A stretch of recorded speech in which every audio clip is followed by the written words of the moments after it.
કરવામાં આવેલ રોડ પર 2 દિવસ પહેલા ખાડાને પૂરવામાં આવ્યા અને ફરી તેમાં ખાડા પડી ગયા, ત્યારે કોન્ટ્રાક્ટર દ્વારા થયેલ કામગીરી ઉપર રાહદારીઓ ભ્રષ્ટાચારનો આરોપ લગાવી રહ્યા છે। વારંવાર કરવામાં આવતી લીપાપોતીથી રાહદારીઓને હેરાનગતિ વેઠવાનો વારો આવ્યો। આ બાબતે નેશનલ હાઈવે ઓથોરિટી તેની નોંધ લે તે જરૂરી બની ગયું છે।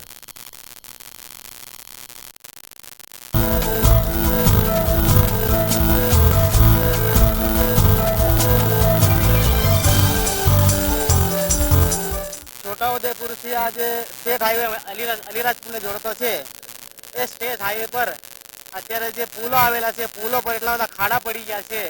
હાલમાં ભૂતકાળમાં ઘણો સમય બી નથી આ પુલનો, 3.5 વર્ષ જેવા થાય છે।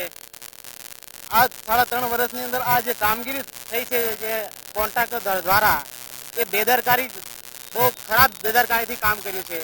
મટીરિયલ જે ડુપ્લિકેટ વાપરી એવું દેખાઈ રહ્યું છે। આજે રોડ રસ્તા ખાડા પડી ગયા, વાહનો અવર જવર માટે ઘણી મુશ્કેલી પડે છે।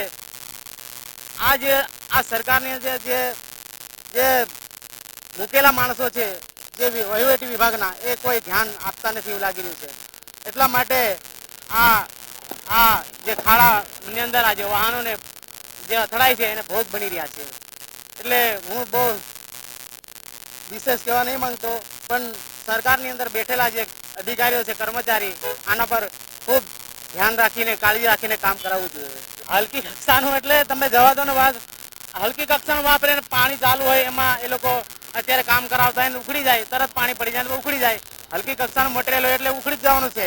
એમાં જવાબદાર સરકારના જે બેઠેલા કર્મચારીઓ અને કોન્ટ્રાક્ટરો છે કેટલાય અથડાઈને પડ્યા છે। પેલી બાજુ ગયા આ 4 મહિના પહેલા પેલા ઉખડી ગયું હતું ફ્રેમ, ત્યાં પેલા એક આપણે મોટી સડલીના ભાઈ દેવજીભાઈ પડ્યા હતા અને હાથ ને પગ તૂટી ગયા। બરાબર, અહીં કેટલાય વખત લોકો પડે છે, કોણ બોલવા તૈયાર નથી। સરકારની અંદર કોઈ બોલવા જાય તો બોલે, કોઈને બોલવા દેતા નથી।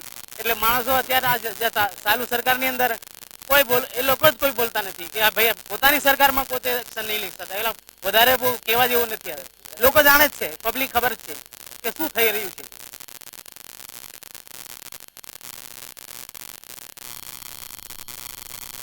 અમદાવાદમાં આવેલ SGBP ખાતે મેઘારે કવિ સંમેલનનું આયોજન કરવામાં આવ્યું।